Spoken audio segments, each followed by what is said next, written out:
Mga kaguro, magluto tayo ngayon dahil gabi na po mga kaguro. So sa gabing ito mga kaguro, mayaman tayo. Dahil po dalawang recipe ang ating lulutuin mga kaguro. Ayan, mayaman ngayon si Ma'am Eva sa gabing ito lang mga kaguro Dalawa ang lulutuin. Pero tingnan mo naman mga kaguro, kapiranggot ang ating baboy. Ayan, para lang po may lasa ang ating lulutuing upo po ay lalagyan natin ng kaunting baboy mga kaguro, panlasa ng ating gulay. At kaya ko po sinabing mayaman tayo dahil magluto pa po tayo mga kaguro ng ayan, longganisa po mga kaguro. Bumili pa ako ng 7 longganisa or langgonisa pa po ba o longganisa. So bumili po tayo para pandagdag ng ating ulam mga kaguro kasi ito pong baboy na ginamit natin mga kaguro ay dahil kaunti lamang po. Tira po ito mga kaguro sa niluto natin nung nakaraang linggo. So, may natira ako na napakapiranggot lamang po. Kaya sabi ko, lalagyan ko na lang po ng upo, ng gulay mga kaguro. So, tipid-tipid tayo mga kaguro. So, ibig sabihin, hindi pala tayo mayamang sa gabing ito mga kaguro. Joke lang po Para tumawa po kayo mga kaguro. So, ayan, magluto tayo ng kaunting upo mga kaguro at kapiranggot na baboy na panghalo. Ayan. So, meron din po tayong longganisa dahil pandagdag lang po dahil parang kaunti lang po itong ating lulutuing upo po. Ayan. So, hello mga kaguro, kumusta? Sana'y samahan niyo po ako sa pagluluto sa simple na naman pong recipe na ating lutuin mga kaguro at siguro sabi niyo po, pabalik-balik na lang po. So, ayan, siyempre po, yun lang po yung aking chance na may share sa inyo mga kaguro dahil po pagka ibang araw po at may pasok na po ay ang ating attention ay doon na po sa ating pagtuturo mga kaguro. So, ang aking mga vlog ay halos sa pagluluto pero pasensya na po dahil ang pagluluto na ito ay alam nyo na po ito lutuin pero gusto ko lang pong i-share sa inyong mga kaguro. So, ayan, maraming salamat dahil nanonood pa rin po kayo at patuloy niyo po akong sinusuportahan. Maraming salamat po doon sa mga nag-comment, nag-share at nag-subscribe. Thank you so much po at sa mga bago ko pong kilala. Shout out po yung nagpa-shout out na bago ko pong kilala na nag-comment down sa aking vlog. Hello po, kumusta po? Ayan, so na-shout out ko na po kayo. Hindi ko man po kayo binabanggit, ay lahat po kayo ay sina-shoutout ko po. So, let's go mga kaguro! Magluto na tayo sa ating kapiranggot na ulam. So, ayan po. So, gisa na po natin ang ating bawang sibuyas at saka kamatis mga kaguro. So, ito po yung ating original na kawali mga kaguro. Na sinauna pa po gagamitin natin sa gabing ito. So, sindihan na po natin mga kaguro ang ating kalan.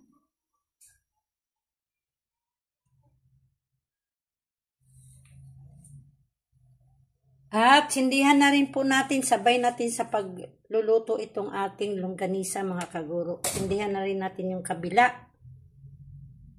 So, itong longganisa natin mga kaguro ay nilagyan ko na ng mantika tapos nilagyan ko rin ng kaunting sabaw na tubig. So, patuyuin po natin yan mga kaguro yung tubig at lalabas na po yung mantika dyan at yun na rin po ang magluto niya ng ating longganisa. So, ayan po natutuyo na po yung kaunting tubig na nasa kawali. So, pagkatuyo niyan ay lalagyan na po natin ng oil ng mantika po mga kaguro. So, kaunti lamang po mantika ang ilalagay natin mga kaguro para kaunting kolesterol, hindi madaming kolesterol mga kaguro. Dahil itong kaunting kapiranggot nating baboy ay halos kaunti lamang po yung laman, matataba po. Kaya kaunti lamang po yung mantika ang ilagay natin.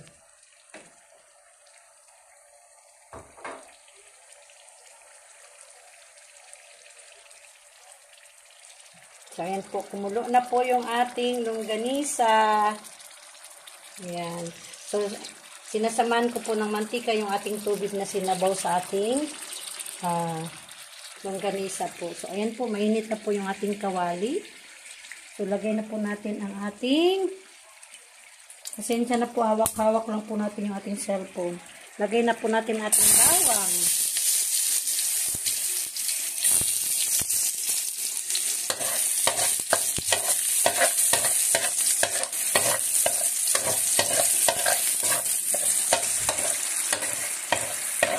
At isunod na rin po natin mga kaguro yung ating sibuyas. Kasama na rin po yung ating kamatis.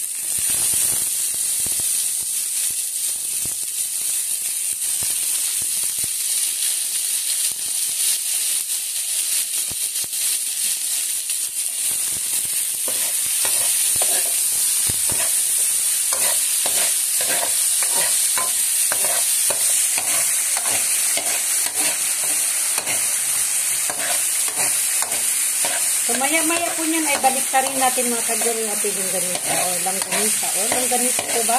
Nalilito po tayo mga kaguro.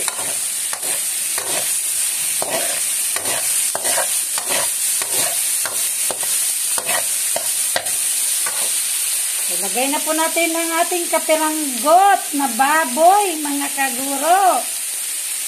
Teredadang! Ayan! Napakaunti lang po ng baboy. Natatawa ako mga kaguro. Pero lasa lang po mga kaguro ha, sa ating upo na gilutuin sa ating gulay. Kasi mahirap naman po, upo lang po yung ating igigisa. Pero pwede naman po siguro mga kaguro kung talagang wala tayong mabili, pwede naman po igisa natin yung upo lamang na walang panakot. Para lang po ang mahalaga po mga kaguro ay may ulam tayo. Yan. So, ito naman pong ating habang inaantay natin yung baboy na ginisa natin mga kaguro ay balik rin naman natin yung ating yung ganisa. Kainaan naman po natin mga kaguro kasi baka masunog. So, balik rin na natin.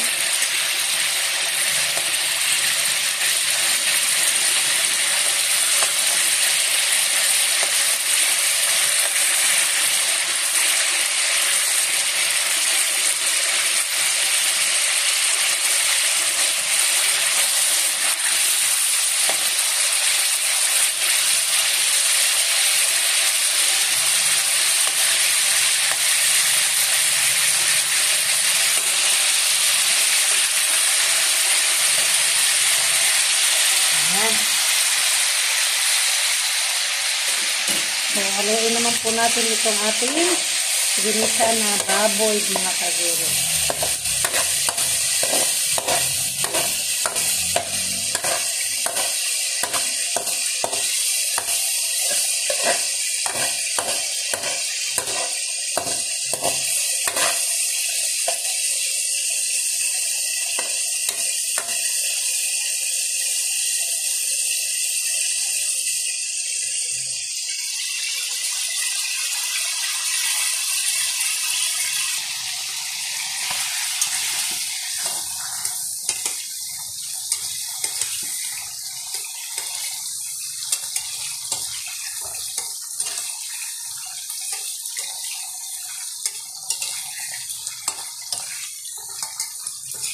So, inalo ko po ng mabuti mga kaguro yung ating longganisa para pantay po yung kanyang luto. So, mamaya naman po ay haluin natin ng mabuti para pantay yung luto po ng ating longganisa. At ito naman po yung ating upo mga kaguro. So, patuyuan natin ito mga kaguro dahil marami siyang taba. Palabasin natin yung kanyang mantika. Bago natin igisa ang ating upo mga kaguro. Ang ating gulay. O, ayan. Ate ko, naanuhan ako sa mga kaguro. Sa mantika ng longganisa. Pahinaan muna natin ha. Kasi tumatalsik. Kaya na po, hindi masentro yung ating kasi Hawak-hawak lang po natin itong ating cellphone.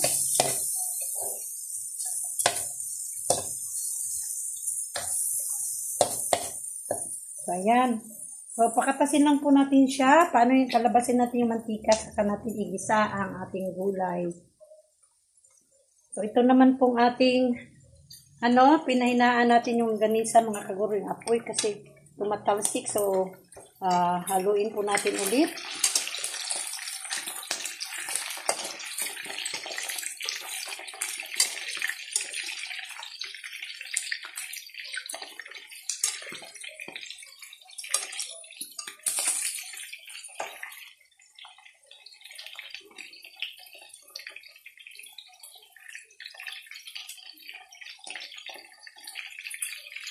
Ayan.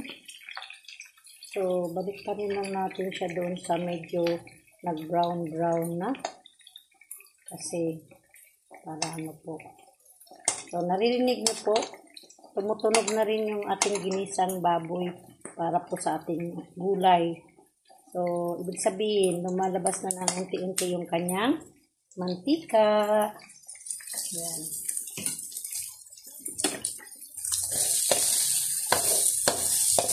Ayan. So, medyo may mantika na po siya, mga kaguro. So, lagay na po natin ang ating opo, mga kaguro. Pasensya na po ha. Konti lang po yung ating baboy. Pampasarap lamang po, mga kaguro. So, lagay na po natin ito dahil kakatas naman po yung ating upo. Naiwan po. Ay. Nangingit na po yung paghawak ko po sa ating cellphone.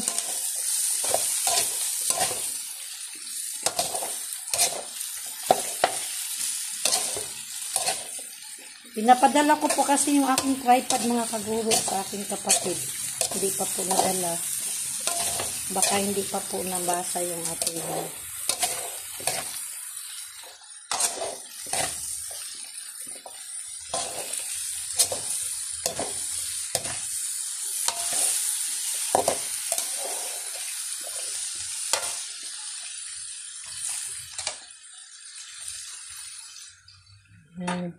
Yan o, mga kaguro. Ang dami kong hugasan. Ay, nalaglag po yung ating sandok. Ang dami kong ligpitin dito, mga kaguro. Napuno yung ating lababo.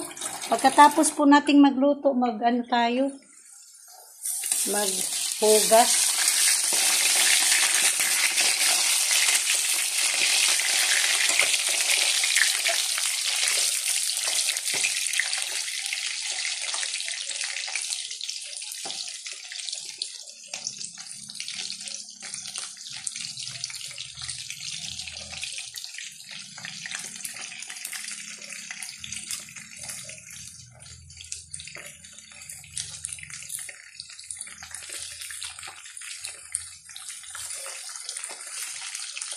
So, ayan po, malapit na pong maluto. Konti na lang po, luto na ang ating longganisa. Ayan.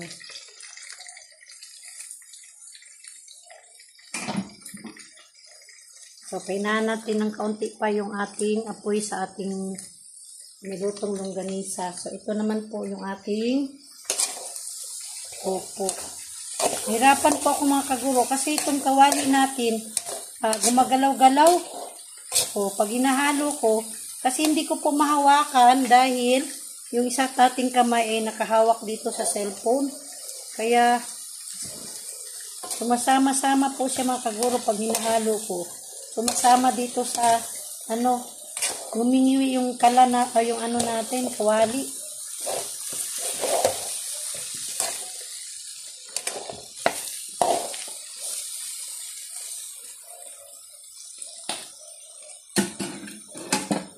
So, lagyan na po natin siya, mga kaguro, ng tubig. Tingnan mo, mga kaguro. Dami kong hugasan. So, kuha lang po tayo, mga kaguro, dito ng tasa. Ng baso. Dahil dami talaga nating hugasan, mga kaguro. So, lalagyan lang po natin siya ng kaunting sabaw, yung ating pupo.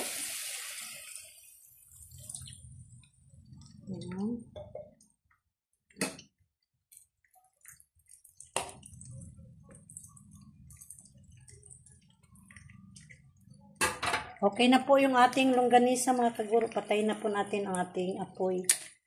Ayan. So, luto na po siya. So, palamigin po muna natin bago natin haunin yung ating longganisa. So, lagyan po natin ng kaunting paminta mga kaguro yung ating gulay.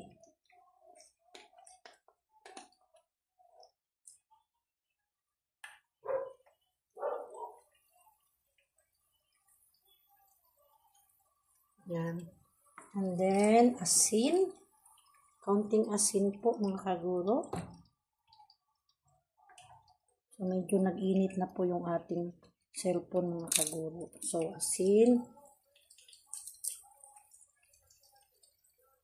Kaunti pa. Kaunti lamang po mga kaguro kasi lagyan natin ng kaunting toyo.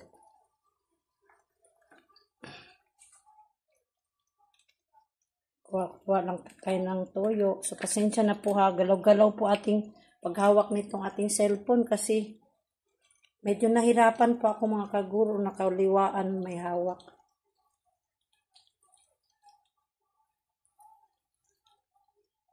Yan.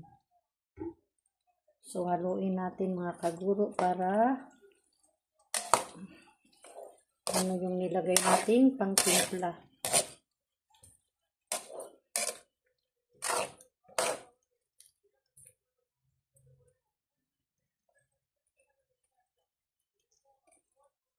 So, ayan na. Balik po ako mga kaguro. Ayusin ko lang po itong kawali ko kasi nangiwi po. Ito na po mga kaguro ang ating longganisa. Ayan, luto na po. So, syempre po, dalawa lang po itong amin dahil dalawa lang kami ng asawa ko ngayon dahil yung aming anak ay nandun po dumalaw sa kanyang girlfriend. So, dalawa lang kami, kaya dalawa lang longganisa ang iiwan namin para sa aming dalawa. At yung apat po ay para sa aking ate Edna. So, tingnan natin mga kaguro yung ating niluto na, ayan, yung niluto natin. Nilagay ko na po yung sili na dalawa. Kumukulo na po mga kaguro. So, haluin lang po natin ha mga kaguro ha.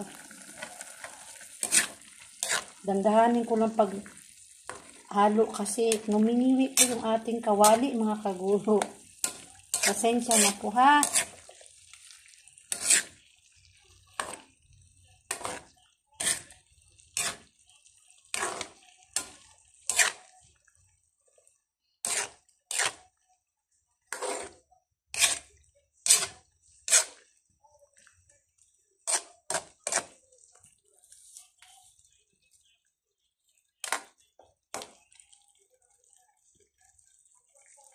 So, wait lang po natin mga kaguro na lumambot po yung ating sayote, yung ating upo po, at saka yung ating kaunting baboy. So, tikman lang po natin mga kaguro yung timpla kung okay na po ba. Tikman natin po yung sabaw kung okay na ba.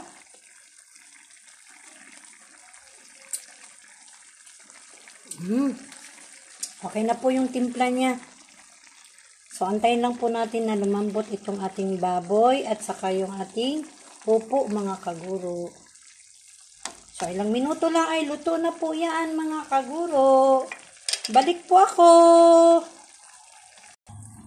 Ayan, luto na po ang ating gulay mga kaguro. Ayan. So, patayin na po natin yung ating kalan ha. So, ito na po yung aming uulamin ngayon mga kaguro, ang longganisa at saka yung ating gulay mga kaguro. Ayan. So, thank you so much mga kaguro sa panunood ng aking vlog, sa suporta sa inyo sa akin mga kaguro. Maraming salamat. Patnubayan nawa kayo ng ating mahal na Panginoon, mga kaguro, tayong lahat mga kaguro. God bless and I love you all. Bye-bye!